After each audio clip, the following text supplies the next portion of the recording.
Blue sky, white fluffy clouds, gentle breeze, everything was smooth.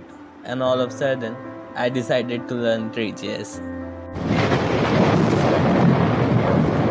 I am Dharmik, a ex full-time software engineer turned freelancer, and here is my story of learning threejs. I had worked on one stack, and I was pretty confident that learning threejs would not be so hard. But I was wrong. So, like every other developer, I just got to Google and searched for threejs docs, and things went pretty dark from there. Terms like camera, renderer, scene, material, mesh, geometry. Everything started hitting me. Just after reading docs for 2 minutes, I was few seconds away from depression. My whole career looked like a joke. Kidding. I just figured out a better way. YouTube. I just went to YouTube and searched for threejs crash course. I found out this crash course by Crash Courses and things started falling in place. Everything started making sense to me, and so I completely watched the course. And after watching the whole course, it was now time to build something up.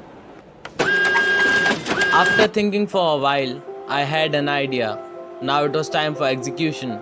So I just opened up my Miro and documented my plan. Not a nice drawing, I know, but anyways, I was excited.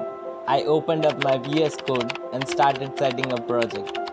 Just to check if my idea was unique and is not implemented by anyone, I just went to web, just to realize it was implemented and in a much better way than I thought. I anyways wanted to build it, so I just started referencing it from the video that I found out, and in a few hours the project was ready.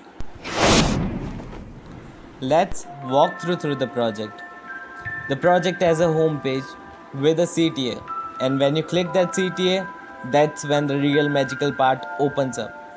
Here you can enable and disable the logo and the texture of the t-shirt, change its color, upload a file to make it a logo or the texture, and the coolest part, you can give it a prompt and it will generate an image using AI, and you can apply it as a logo or the texture.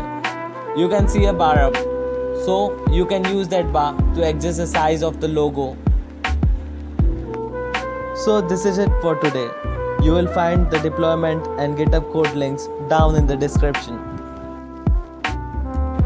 If you like the content of the video and want more such videos ahead, please consider liking, sharing and subscribing to the channel. Thank you.